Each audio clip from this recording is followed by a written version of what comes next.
सोचिए जरा, एक तरफ है बीरबल जिनकी बुद्धि का लोहा पूरा मुगल साम्राज्य मानता था, और दूसरी तरफ सम्राट अकबर, जिन्होंने एक दिन उसी बीरबल को सबके सामने जेल भेज दिया। जी हाँ, जेल। तो सवाल यही उठता है कि आखिर ऐसा क्या हो गया था? अकबर ने अपने सबसे सबसे प्यारे सलाहकार को सलाखों के पीछे क्यों डाल दिया? पूरा का पूरा दरबार एकदम सन्न रह गया, सारे मंत्री हैरान। पर बीरबल, उनके चेहरे पर ना कोई गुस्सा था, ना ही डर, बस एक अजीब सी रहस्यमयी मुस्कान।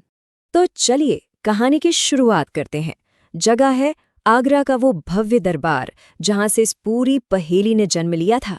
तो हुआ यूं कि बादशाह अकबर बीरबल की तरफ देखकर कहते हैं, बीरबल, मुझे ना आजकल लग रहा है कि तुम्हें अपनी अक्ल पर कुछ ज्यादा ही भरोसा हो गया है। पूरा दरबार एकदम शांत, और बीरबल बड़े ही शांत स्वर में जवाब देते हैं, जहां पना अक्ल इंसान की नहीं होती, ये तो ईश्वर की देन है। अब देखिए, ये बस एक आम बातचीत नहीं थी, यहीं से तो एक परीक्षा की शुरुआत हो रही थी। और ठीक उसी वक्त एक बहुत ही छोटे से मामले को लेकर अकबर अचानक अपना चौंकाने वाला फैसला सुनाते हैं। बीरबल, तुमने न्याय करने में देर की है, और इसकी सजा ये है कि आज से तुम जेल में रहोगे। सोचिए, इतनी छोटी सी बात पर इतनी बड़ी सजा। पूरे दरबार में जैसे एक हलचल सी मच गई। लेकिन कमाल की बात तो ये थी कि बीरबल ने एक शब्द तक नहीं कहा, कोई बहस नहीं, कोई विरोध नहीं, बस खामोशी से सिपाहियों के साथ चल दिए। और सच कहूं तो उनकी यही खामोशी सबसे बड़ा सवाल छोड़ गई। तो अब कहानी दरबार की उस शानो शौकत से निकलकर पहुंचती है जेल की अंधेरी और सच्ची हकीकत में। जरा सोचकर देखिए, वो अंधेरी जेल, चारों तरफ सिर्फ जंजीरों के खनकने की आवाजें। ये माहौल उस शानदार दरबार से कितना कितना अलग था जहां बीरबल बस कुछ ही देर पहले खड़े थे। पर बीरबल वहां सिर्फ एक कैदी बनकर नहीं गए थे, वो तो एक ऑब्जर्वर थे। उन्होंने वहां देखा कि कैसे कुछ लोग बहुत छोटी छोटी गलतियों के लिए सालों से बंद हैं, और तो और कुछ तो ऐसे भी थे जो पूरी तरह बेगुनाह थे, फिर भी कैद में सड़ रहे थे। तब उन्हें समझ आया कि ये कोई जेल नहीं, ये तो अन्याय का जीता जागता आईना है। और बस ठीक इसी पॉइंट पर बीरबल को असली प्रॉब्लम समझ में आई। उनके दिमाग में एक ही बात गूंजी, ये जेल नहीं, ये तो अन्याय का आईना है। और यहीं से बीरबल ने अपनी अगली चाल चलने का फैसला कर लिया। तो अब कहानी एक बहुत ही दिलचस्प मोड़ पर आती है। अब बीरबल जेल की उन्हीं दीवारों के अंदर से अपनी बुद्धि का सबसे बड़ा दाव खेलने वाले थे।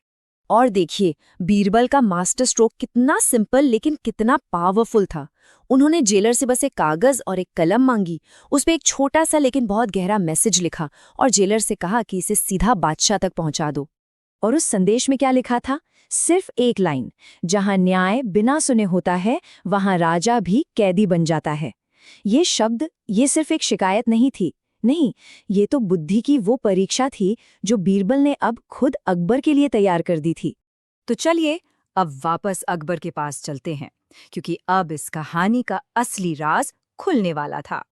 और जैसे ही अकबर ने वो पर्ची पढ़ी ना, उनका चेहरा एकदम गंभीर हो गया। उन्होंने एक पल भी नहीं गंवाया और फौरन एक बहुत बड़ा कदम उठाया। बीरबल के उस एक संदेश का असर देखिए। अकबर ने फौरन दरबार बुलाया, जेल के हर एक मामले की दोबारा जांच का हुक्म दिया गया, और नतीजा, सच सबके सामने आ गया कि वाकई कई बेगुनाह लोग जेल में बंद थे। और तब अकबर ने वो राज खोला जिसने सबको हैरान करके रख दिया। उन्होंने कहा, मैं बीरबल को सजा नहीं दे रहा था, बल्कि मैं तो अपनी प्रजा को न्याय का असली मतलब सिखा रहा था। मतलब बीरबल को जेल भेजना अकबर की एक बहुत बड़ी योजना का हिस्सा था। तो अब हम कहानी के उस मोड़ पर हैं जहां हमें न सिर्फ इसका अंजाम पता चलेगा, बल्कि इसमें छिपी एक बहुत गहरी सीख भी मिलेगी। बीरबल को पूरे मान सम्मान के साथ वापस दरबार में लाया गया, और इस बार जब वो वापस आए तो पूरा दरबार तालियों की गड़गड़ाहट से गूंज उठा। क्यों? क्योंकि अब हर कोई समझ चुका था कि उनकी बुद्धि और उनकी हिम्मत का असली मतलब क्या है। खुद अकबर अपने सिंहासन से उठे और उन्होंने बीरबल की तारीफ में वो बात कही जो शायद सबसे बड़ी थी। उन्होंने कहा, बीरबल, तुम सिर्फ बुद्धिमान नहीं हो, तुम तो न्याय की आत्मा हो। तो इस पूरी कहानी से हमें सीखने को क्या मिलता है? यही कि सच्ची बुद्धि का मतलब सिर्फ चालाकी नहीं है। सच्ची बुद्धि तो वो हिम्मत है, वो साहस है जो सत्ता के सामने भी सच कहने से नहीं डरती, ठीक वैसे ही जैसे बीरबल ने किया। और आखिर में ये कहानी हमें एक बहुत बड़ी बात सोचने पर मजबूर कर देती है कि राजा कितना भी महान क्यों ना हो, न्याय हमेशा राजा से भी बड़ा होता है।